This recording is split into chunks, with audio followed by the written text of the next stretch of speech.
In the foggy outskirts of Edinburgh, where the rolling hills met the ancient stone walls of historic estates, Amelia Thompson found herself stepping into a world that felt both enchanting and alien.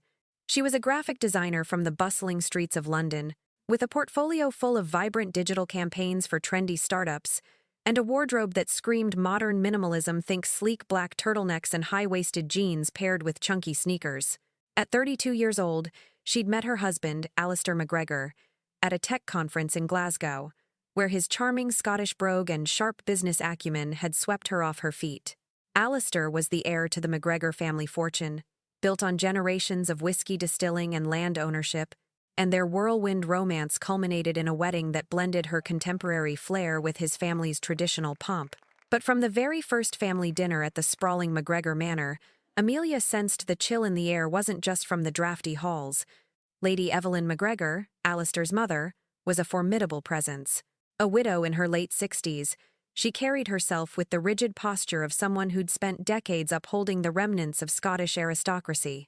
Her silver hair was always pinned in a flawless chignon, and she favored tweed skirts with pearl necklaces that clinked softly against her teacup during afternoon rituals. Evelyn had lost her husband to a sudden heart attack a decade earlier, and since then, she'd ruled the manor with an iron fist, managing the estate's finances and social calendar as if it were still the Victorian era. She viewed Amelia not as a daughter-in-law but as an unwelcome outsider, a London upstart who threatened the purity of the family line. It started subtly, with Evelyn's pointed questions about Amelia's career. "So you fiddle with computers all day, dear? How quaint." Amelia would smile politely, biting back retorts, reminding herself that this was Alistair's mother, and family harmony was key. The manor itself was a character in this unfolding drama, a 3-story behemoth of grey stone that had stood for over 2 centuries, its rooms filled with antique furniture, faded tapestries depicting clan battles, and a library stacked with leather-bound volumes on Scottish history. The grounds sprawled across acres of manicured lawns and wild heather fields, where deer roamed freely and the distant hum of the city felt like another world. Amelia and Alistair moved into the East Wing after the wedding, converting a dusty guest suite into a modern home office for her work. But Evelyn made it clear that the manor was her domain. She'd drop by unannounced. Critiquing the minimalist decor, Amelia had introduced white walls instead of the traditional dark wood paneling, abstract art prints replacing oil portraits of ancestors. "This looks like a hotel lobby, not a family home."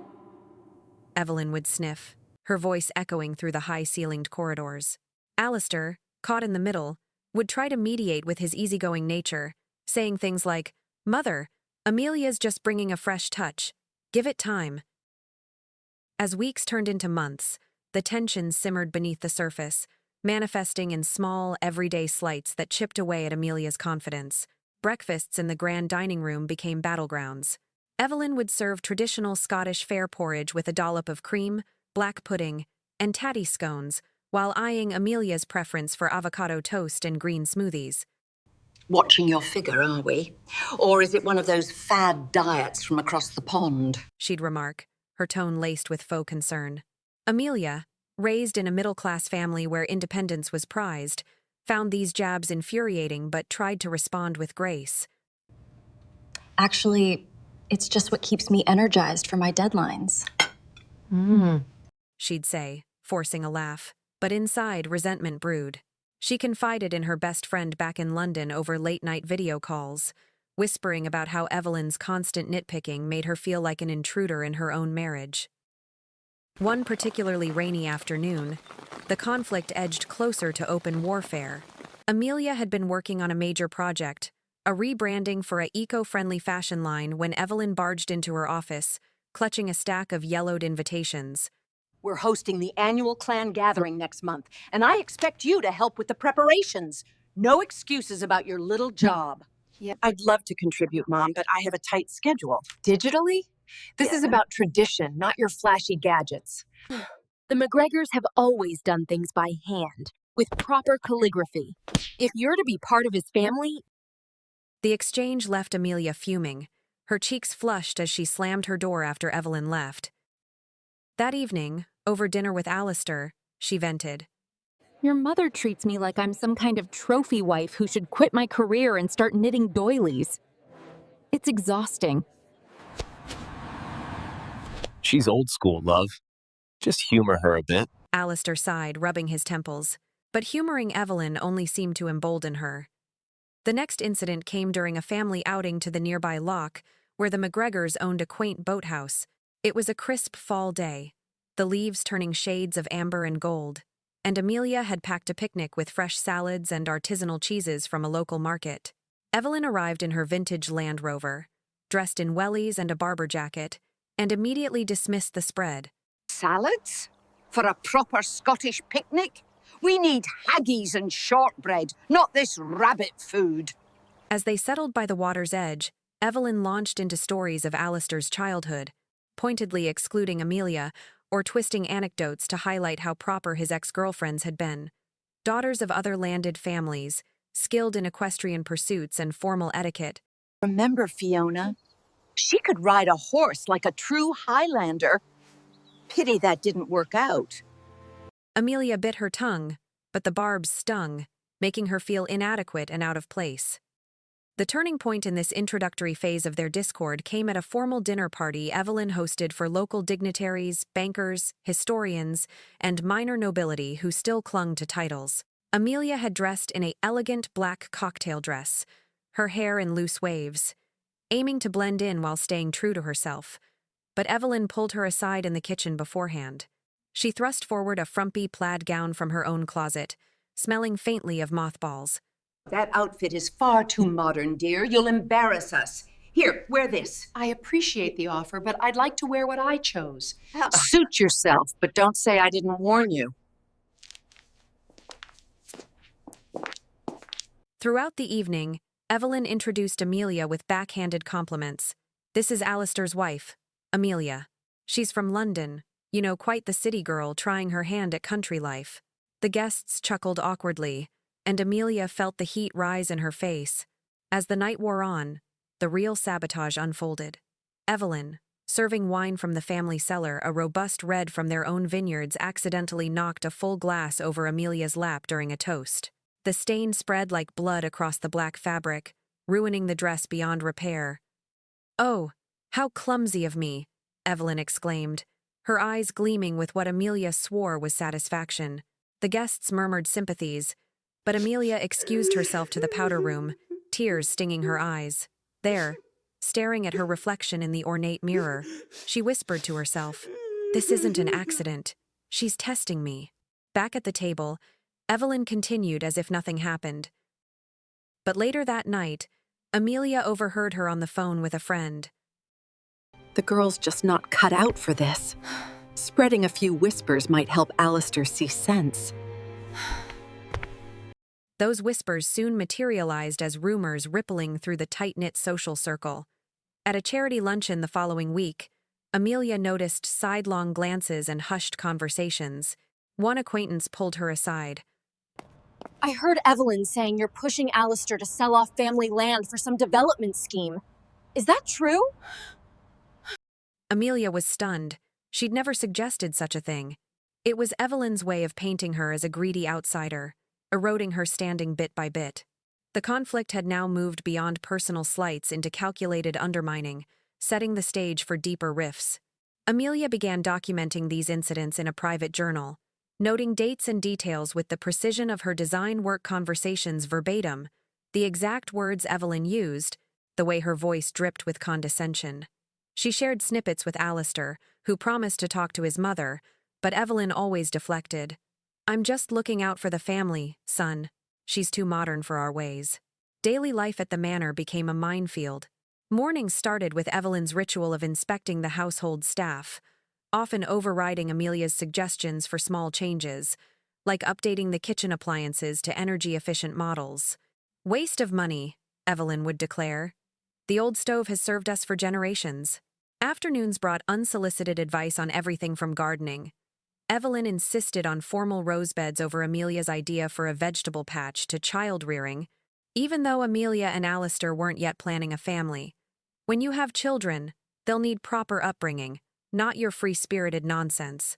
Evenings were tense family suppers where Evelyn dominated the conversation, reminiscing about the good old days and subtly criticizing Amelia's contributions.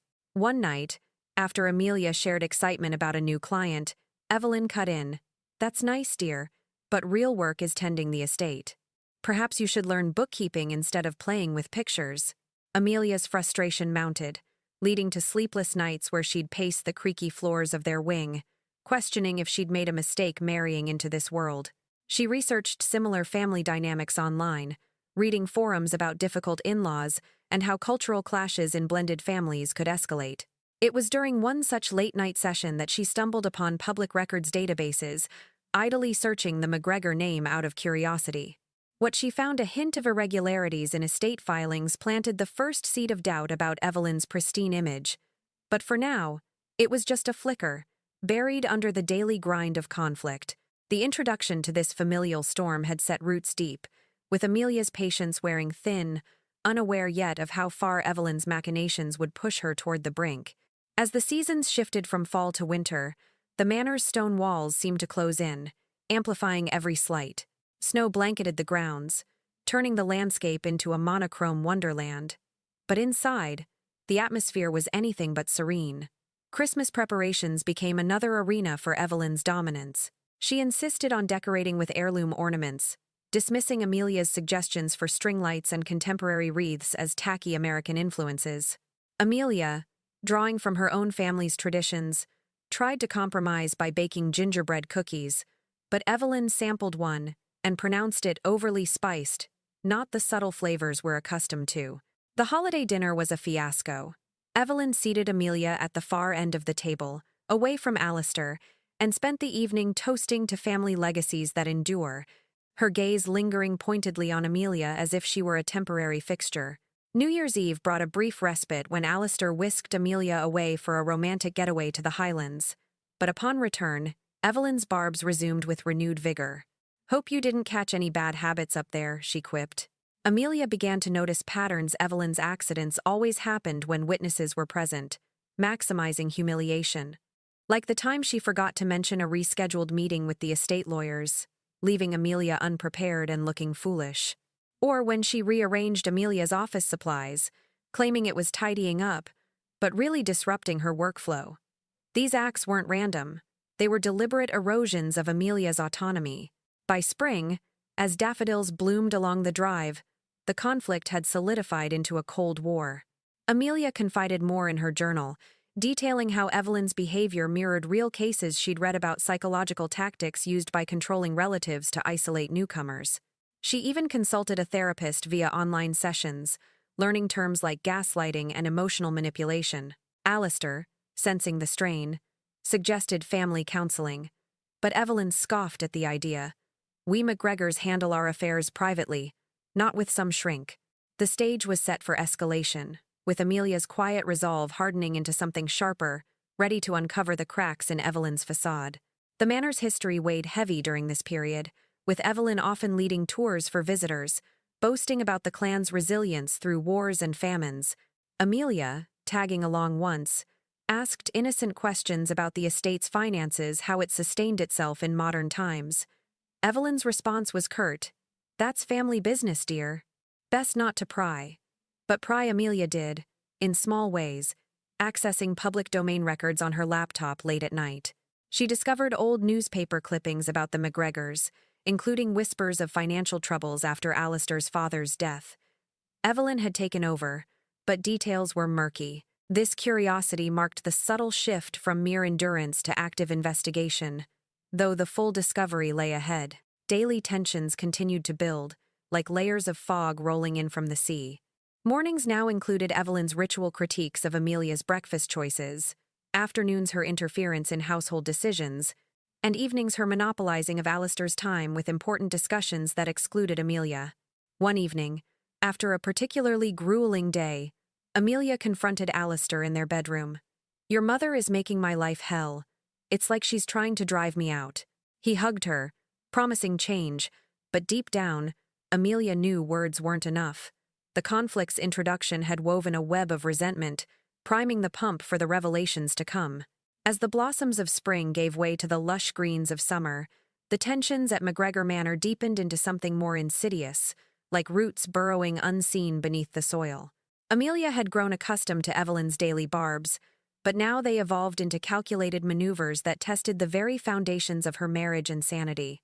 One sweltering afternoon in July, with the sun beating down on the estate's expansive gardens, Amelia decided to host a small barbecue for Alistair's colleagues from the distillery, a casual affair with grilled meats, fresh salads, and craft beers, meant to bridge her London roots with his Scottish heritage. She'd spent hours preparing, stringing fairy lights across the patio and setting up a playlist of upbeat indie tracks. Evelyn, however, saw this as an affront to tradition. She arrived uninvited, her face a mask of disapproval, and immediately took charge. "This isn't a proper gathering," she declared loudly enough for guests to hear. "Where are the kilts and bagpipes? This looks like some American backyard shindig." Amelia forced a smile, but inside, her blood boiled as Evelyn rearranged the food platters, replacing her marinated chicken with heavy slabs of venison from the family freezer, muttering about authentic flavors.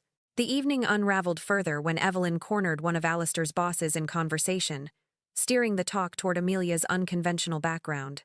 "She's talented with her designs, but one wonders if she'll settle down properly," Evelyn said with a knowing wink, implying Amelia's career was a fleeting hobby. Guests shifted uncomfortably, and by night's end, Amelia overheard whispers about how the new Mrs. McGregor seemed out of sync with the family ethos. Alistair dismissed it as his mother's eccentricity, but Amelia felt the isolation creeping in, like fog rolling off the nearby firth.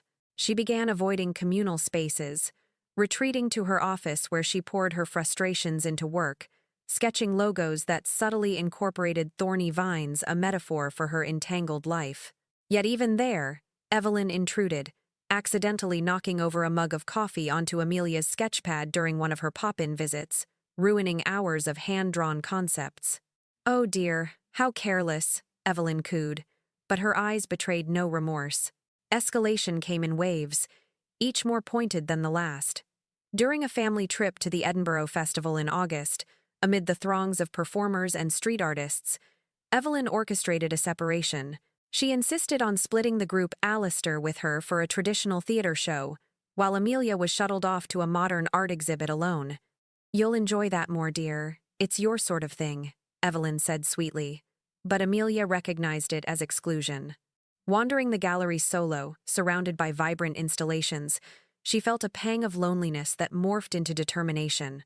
That night, back at the Manor, she confronted Evelyn in the drawing room, the fire crackling like her simmering anger. "Why do you keep pushing me aside? I'm Alistair's wife, not some guest." Evelyn sipped her sherry, her voice icy. "Because, my girl, you're diluting our legacy. The McGregors have standards, and your modern whims don't fit." The exchange left Amelia shaken, but it also ignited a spark she vowed to dig deeper into Evelyn's legacy, suspecting the woman's control hid vulnerabilities. Amelia's sleuthing began innocently enough, with casual searches on her laptop during quiet evenings. Drawing from her design research skills, she explored public archives for the McGregor estate history, uncovering old land deeds and financial reports available online through Scottish government portals. What started as curiosity revealed discrepancies. The estate's reported income from whiskey sales didn't match public tax filings. Evelyn had been handling the books since her husband's death, and subtle anomalies suggested underreporting perhaps to evade higher brackets. Amelia cross-referenced with news articles about similar cases among old families, where widows skimmed funds to maintain lifestyles. One article detailed a Highland estate scandal where hidden accounts funneled money offshore, mirroring patterns in the McGregors' records. Her heart raced as she pieced it together, printing documents late at night when the house slept, hiding them in a locked drawer. But discovery wasn't without risks. Evelyn, ever vigilant, noticed Amelia's withdrawn demeanor and ramped up her tactics. In September, as leaves began to turn, she hosted a ladies' tea for local socialites, deliberately excluding Amelia from the guest list but forgetting to mention it until the day of. Amelia walked into the sunroom to find a dozen women in hats and gloves, Evelyn presiding like a queen. "Oh, Amelia, this is for established members of society," Evelyn said dismissively. Humiliated, Amelia retreated, but not before overhearing Evelyn's gossip. She's pushing to modernize everything. Sell off land for condos, no doubt. Poor Alistair. The lie stung, as Amelia had never advocated for sales. It was Evelyn projecting her own secrets. That evening, Amelia confided in Alistair over a quiet dinner in their wing. Your mother's spreading falsehoods that could hurt your business ties. He promised to address it, but Evelyn twisted his words, claiming Amelia was paranoid. The real breakthrough came during a stormy October weekend, when power outages from high winds forced the family indoors. Bored and restless, Amelia delved deeper into online databases, using free access tools from the UK Tax Authority's site. She found Evelyn's name linked to undeclared rental income from a cottage on the estate grounds, leased quietly to tourists without proper declarations. Cross-checking with property registries, she uncovered a pattern. Small sums siphoned over years, likely totaling substantial amounts evaded. Amelia's graphic eye spotted forged signatures on old forms, subtle mismatches in handwriting that a professional could verify. She photographed the screens, building a digital dossier, her hands trembling with a mix of fear and exhilaration. This is real, she whispered to herself, realizing Evelyn's aristocratic facade masked financial impropriety, perhaps born from desperation after her husband's debts. As Halloween approached, the Manor's halls decorated with cobwebs and pumpkins Amelia's touch, which Evelyn tolerated grudgingly, the confrontations grew sharper. At a costume party for neighbors, Evelyn dressed as a Victorian lady, while Amelia chose a sleek black cat ensemble. Evelyn's snide remark echoed. Fitting, dear. A stray trying to blend in. But Amelia held her ground, mingling with guests and subtly steering conversations toward estate management, fishing for insights. One elderly neighbor mentioned offhand how Evelyn had cleverly navigated tax hikes years ago, hinting at shortcuts. This fueled Amelia's resolve. She contacted an anonymous tip line for the Revenue Service via email, testing the waters without committing, learning about whistleblower protections. November brought colder winds and deeper rifts. Evelyn, sensing Amelia's growing independence, interfered in her work life directly. She helpfully answered a client call on the house line, misrepresenting Amelia's availability and causing a deadline mix-up. I told them you're busy with family duties, Evelyn said innocently. Furious, Amelia argued with Alistair. This isn't just meddling, it's sabotage. He finally confronted his mother, leading to a heated family meeting in the library, bookshelves looming like judges. Evelyn played the victim. I'm only trying to guide her. She's the one prying into private matters. Amelia stayed silent, but her mind raced. Evelyn knew she was onto something. Discovery peaked in December, amid holiday preparations fraught with tension. While wrapping gifts, Amelia found an old ledger in the attic, hidden among dusty trunks. Flipping through yellowed pages, she saw handwritten notes confirming her suspicions. Off the books, transactions, cash diversions to personal accounts. Photographing each page, she cross-verified with online banking trails, piecing together a timeline of evasion spanning over a decade. The amounts, though not astronomical, violated laws, risking fines and reputational ruin. Amelia's revenge plan crystallized not destruction, but exposure, using the system Evelyn manipulated.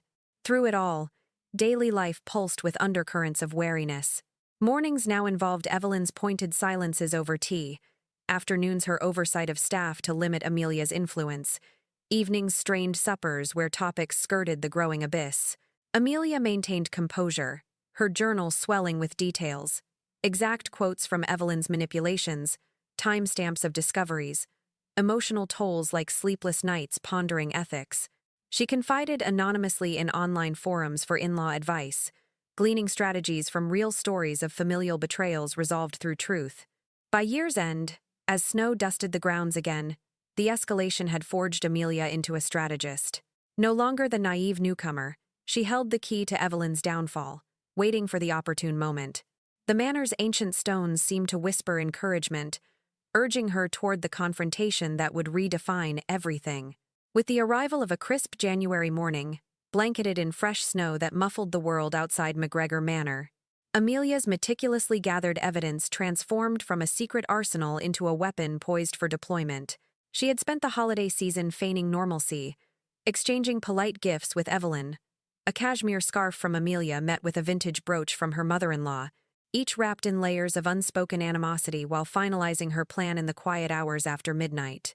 The dossier now included scanned ledgers, screenshots of discrepant tax filings, and a timeline correlating Evelyn's personal expenditures, like lavish trips to continental spas and undisclosed jewelry purchases, with the estate's underreported revenues. Drawing from real whistleblower guidelines she'd studied on government websites, Amelia chose anonymity to shield herself from direct fallout, submitting the package through a secure online portal for the revenue authorities, complete with a cover letter detailing the suspicions without naming her source. As the confirmation email pinged in her inbox, a mix of triumph and trepidation washed over her. This wasn't petty revenge, but a calculated restoration of balance, echoing documented cases where family insiders exposed fiscal misdeeds to reclaim agency. Days blurred into weeks as winter's grip tightened, the Manor's fireplaces roaring against the chill while Amelia observed Evelyn with newfound detachment. The older woman, oblivious to the storm brewing, continued her reign with characteristic flair, organizing a Burns night supper in late January, complete with haggis, neeps, and tatties, where she recited poetry with dramatic flair, positioning herself as the cultural guardian.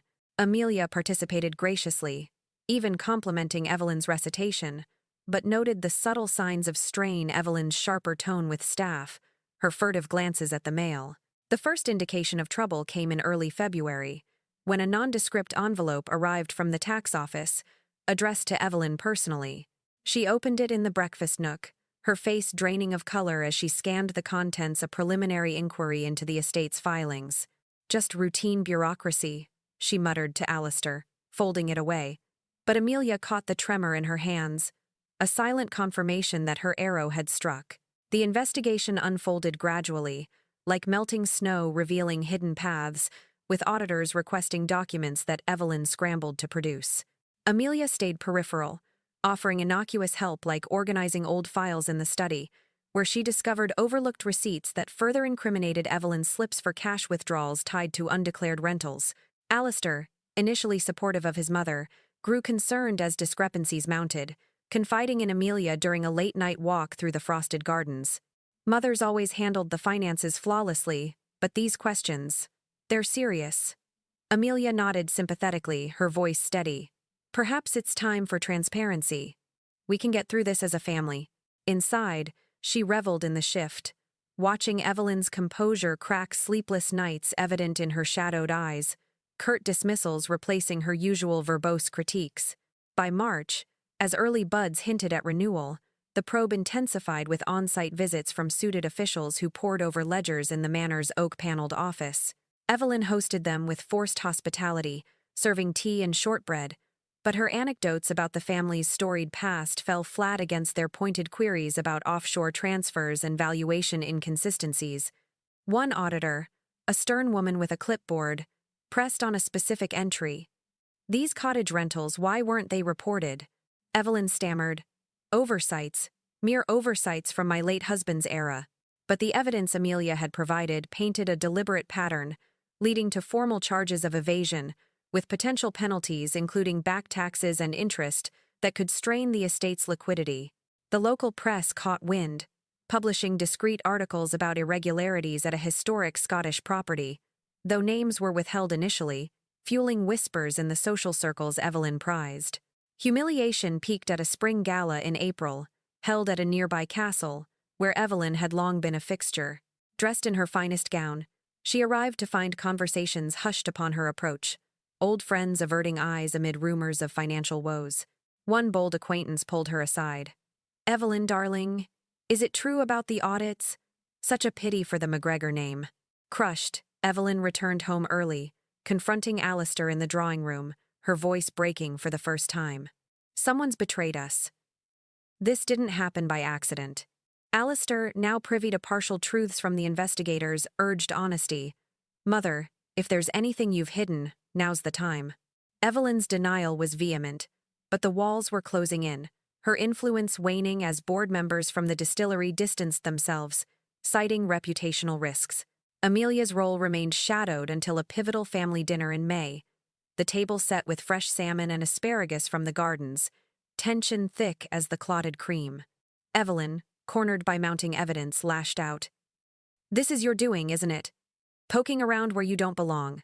Amelia met her gaze calmly, her response measured. "Truth has a way of surfacing, Evelyn. Perhaps it's time to step back and let the estate evolve."